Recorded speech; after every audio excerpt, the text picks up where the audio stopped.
Hey guys, so as most of you know, I go by the real Nuno. I know a lot of you guys have been following my journey with me healing, my overall health, my pregnancy, and like what's going on? Like what's wrong with the girl? I know y'all got a lot of questions.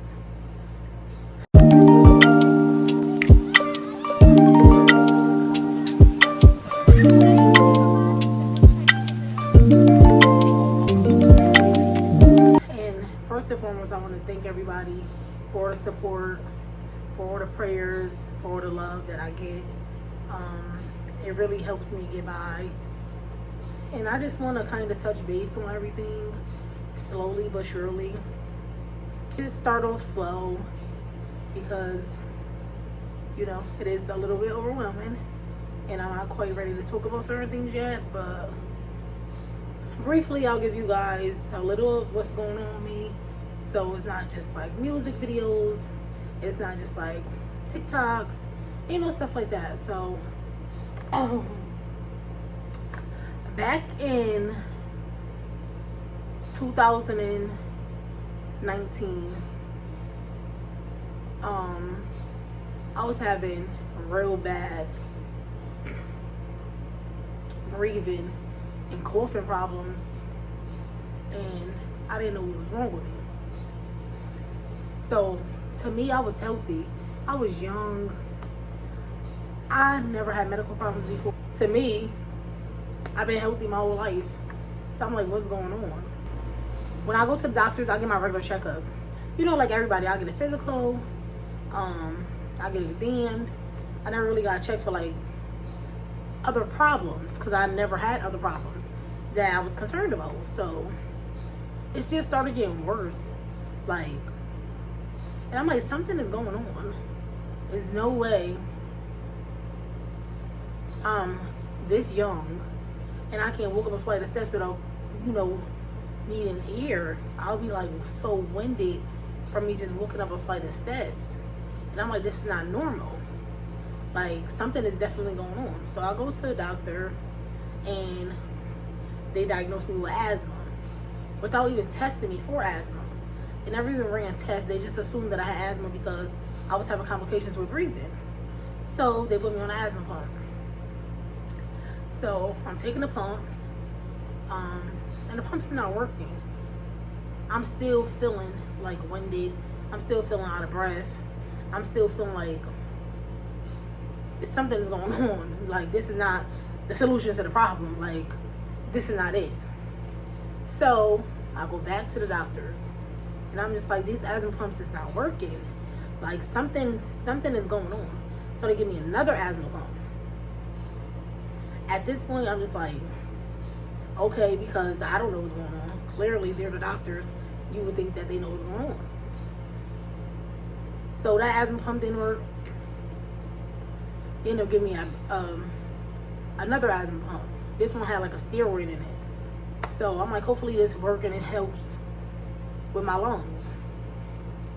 So that didn't work.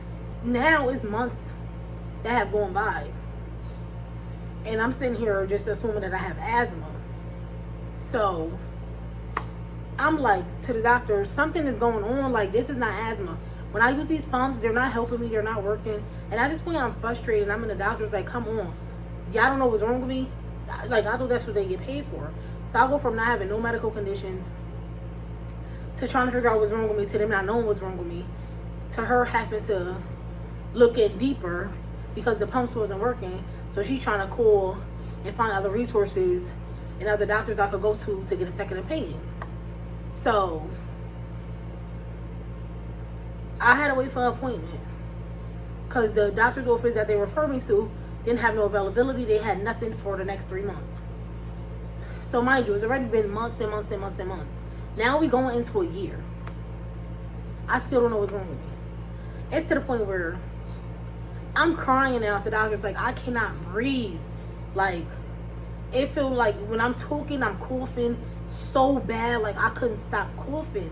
I just kept coughing so bad.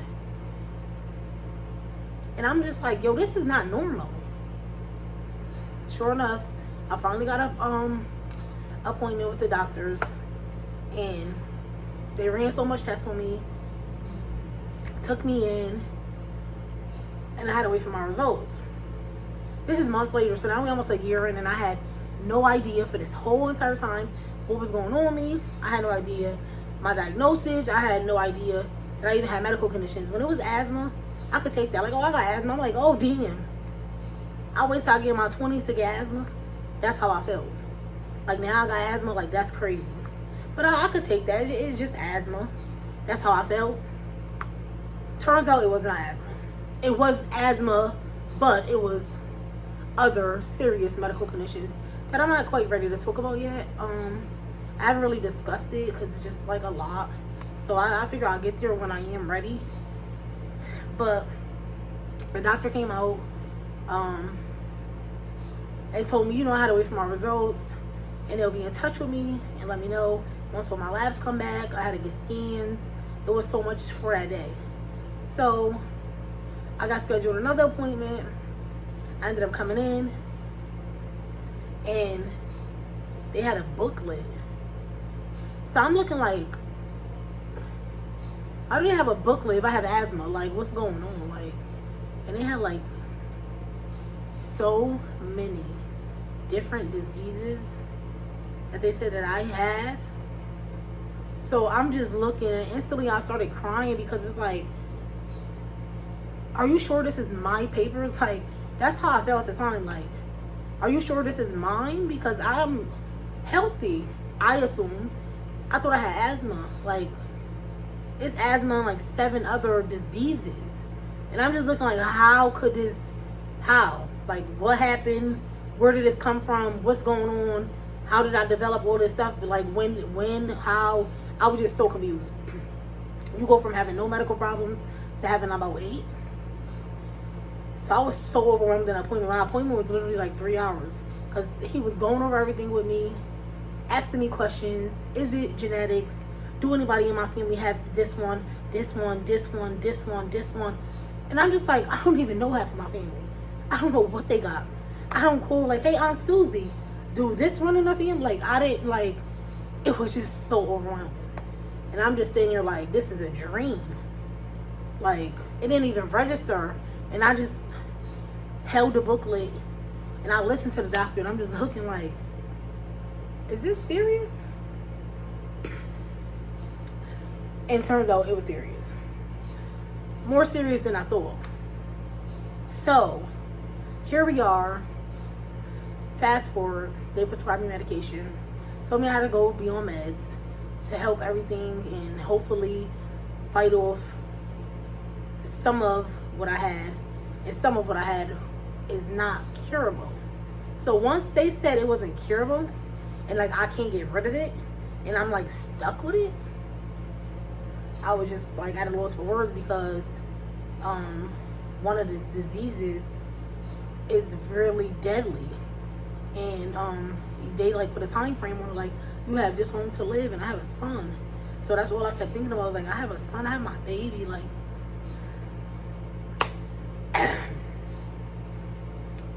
And I'm just like, there's no way I'm going through this right now. It was a lot to take in at once, especially at a young age, like, you know. And I wasn't able to breathe like on my own. Everything I did, walking, playing with my son, it just changed. Like, I wasn't able to do those things no more.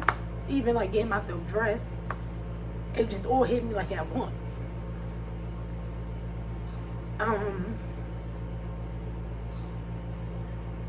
Whew. Anyway, sorry y'all. So everything just hit me like at one time, and it was just like basically telling me that I need to stay in the house. My immune system is very weak. If I was to catch COVID or any other you know, viruses that's out there, my body wasn't strong enough to fight it off, and I would die. So I'm sitting at home, and the doctors call me, and they're like, you know, that my labs came back, and I have pneumonia. So I'm like, Like, you just told me I had like 8 other things. Like, I don't understand how I got pneumonia, and I don't, like, I'm confused now. I'm even more like, but I don't panic. I'm just like, okay, I got pneumonia.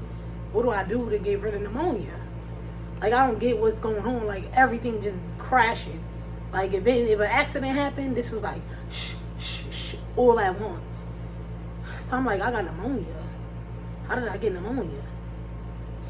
So I had to go to the hospital, get treated for pneumonia because the antibiotics is only in the hospital. So I had to stay inside the hospital for 5 days, get treated to get rid of the pneumonia. Came back home.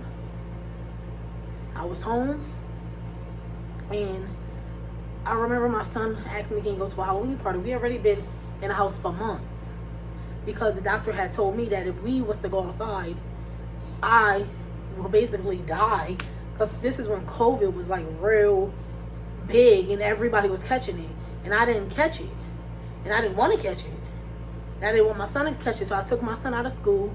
He was getting homeschooled at the time, and we were just always in the house. So I remember, like, he was asking, like, can I go to a Halloween party? You know, he'd been in the house for months. He's a kid. I already felt like I was taking, like, everything from him because he was not able to go outside. He wasn't able to be social with people. He was not able to be in contact with people because if he got sick, I got sick, and then my boyfriend had to quit his job because he had to be near me too. So we just all in the house all day, every day. It's just us. My boyfriend had no job. My son couldn't go to school, and that's just what it was at the time. We had to be like that because I couldn't take no risk of catching COVID. So I felt so bad. You know, as a mother, you just feel like, damn, like, I feel bad that my son has to be in this type of situation. Watching his mother be hooked up to a machine all the time could be overwhelming. He's a kid, like, so I'm like, I'm gonna let him go to the Halloween party. Cool, like, told my boyfriend to take him, like, go to the Halloween party. Yeah, I have fun. Just wear a mask. Biggest mistake. Biggest mistake. 2 days later, my son started scratching his nose, like, his eyes was real glossy. And I'm like, please, I pray that he do not have COVID. Oh my gosh, this is not going to be good. Imagine your doctor telling you, if you catch COVID, because your body not strong enough, your immune system is weak, all these diseases is inside of you.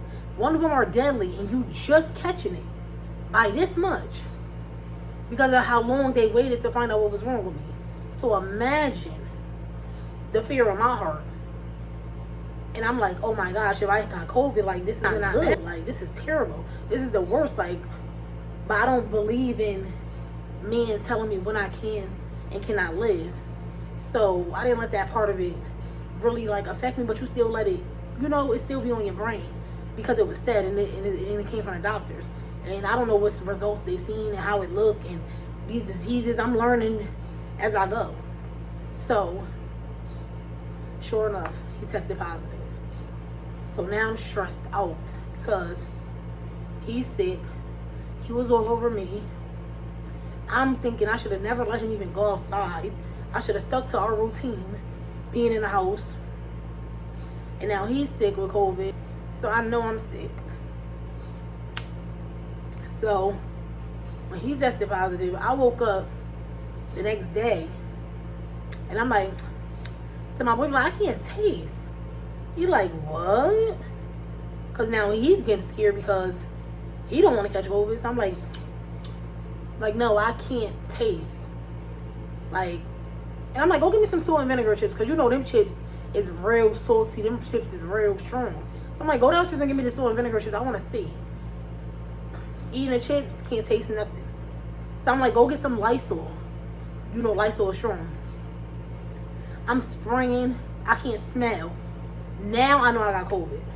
Because them like the two things, smelling and your taste go away.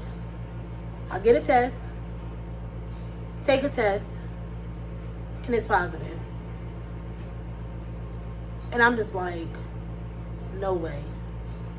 Like, I got COVID. So I instantly started panicking so bad. I'm like, this is not right. Like, I'm so mad at myself for even letting him go to this party, or even allowing me to even be put in that position, knowing my condition was so serious. Like, I don't even know why I even played with myself like that, knowing how my immune system was. So we both stayed in the house. We both got COVID. My boyfriend tested negative. He don't have COVID. So, okay, now we go. I'm staying home. I'm trying to treat myself. I'm doing the orange, and I'm doing this, and I'm Googling stuff, and how you treat COVID, and how you do this. Nothing was working for me. 2 days later, can't breathe. Oxygen so low. I feel like I'm about to pass out. I'm like, call 911. Please call 911. They come, by the time they come, my O2 is at like 37, 40. Literally. I feel like my body was outside of my body. Like, if they didn't come on in time, I would have been done. I'd get rushed to the hospital immediately. I get rushed to the hospital. Everybody, they hooked me up to machines. Oh, she's not breathing properly. Her O2 is in the 40s. They put me on 30 liters of oxygen. They like, if that don't work, you got to get intubated. I'm like, what the freak is that?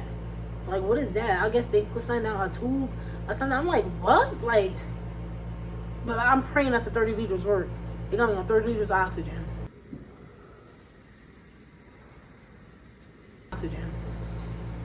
I'm hooked up. I'm struggling to breathe. Once they put the oxygen on me, my breathing come, my O2 go up, and everything becomes like, okay, I'm in here, I got COVID. Like, and it's getting bad for me. Like, it's not like, oh, you just got COVID. You got COVID on top of all these illnesses that you got. And they call my family, like, it's not looking good for her. Like, and like I told you, the doctor was saying, if I caught COVID, I was going to die. But I'm here by the grace of God. Like, I'm still here every day. That's just the beginning of briefly what happened in my situation. Me catching COVID really wiped me out. It got so bad to the point where y'all see in my video, like, I couldn't walk. This is crazy. Ooh. Ooh. At all. Like, I really couldn't walk. I couldn't shower. I couldn't do nothing for myself. I couldn't feed myself. My hands was like real shaky. And I was just having a hard time, like, and I just felt like the weakest. If you could feel the lowest in your life, that's how I felt. Like, I literally couldn't do nothing. I couldn't even pee. I was peeing on myself. It was that bad because I couldn't get up. I couldn't walk. I didn't know what happened. Like, my legs, like, what happened? Why did I just stop walking? Like, what's going on? This is what COVID do to you? So I'm really in my head, like, you know, I believe in God. Faith over fear, but you're human. You are gonna have some type of fear. Like, I'm human. This is my life. I have my son at home, so I'm just in a hospital, just like praying. Like, you know, you just want to make it out. You want to go back home. You want to be with your son. It's to the point where my voice, I couldn't talk, and I'm just there, like, and a machine is breathing for me. It was just so bad. I'm so sorry.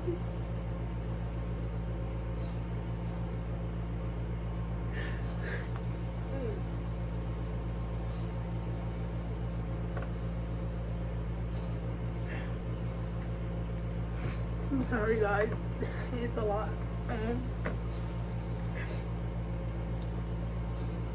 But the machine was breathing for me, and it was just like a struggle for me to talk. Anytime I would try to talk, my O2 would go down. It was a lot.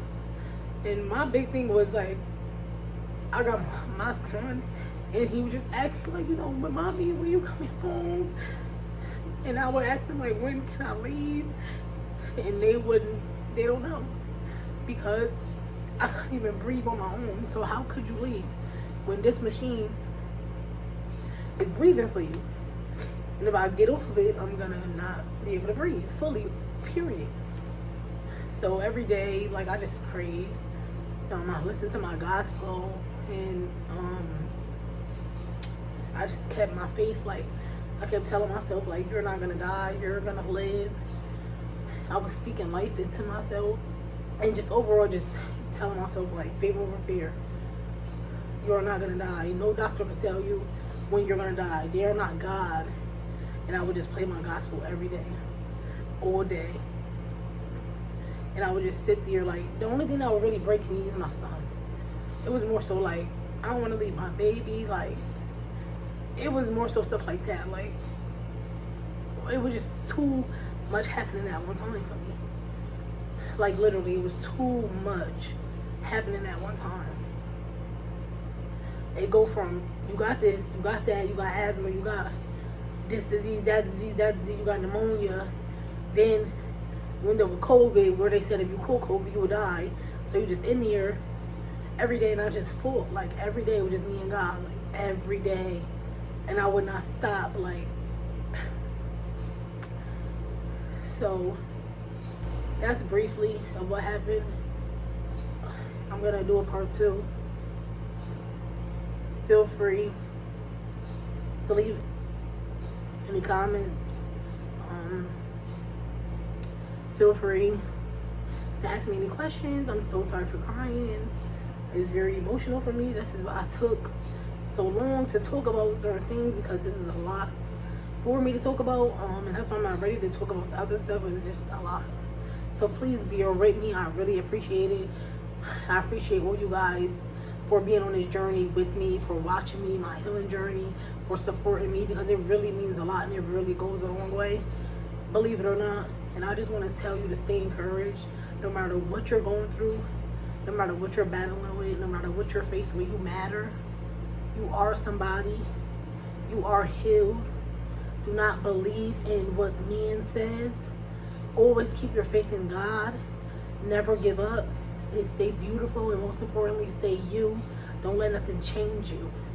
I appreciate each and every one of you for taking the time out to watch this video, for taking the time out to listen to me, and just being a supporter. And like I said, I'm going to do a part 2, and y'all can continue on this journey with me. It's going to be piece by piece. Just please bear with me, because it can be sometimes overwhelming. But once again, I thank you guys. And today is my birthday. So happy birthday to me too. But thank you guys. And make sure you guys tune in. Make sure you guys follow me for more updates. Make sure you guys subscribe to my channel so you don't miss a beat. Make sure you turn your notifications on, because I am going to do this every week. I'm going to try my hardest, because I am so sensitive. Especially when I start seeing my son, I'm very emotional. So just please, please, please bear with me. I love you all. God is great. God is good. And we all are going to make it.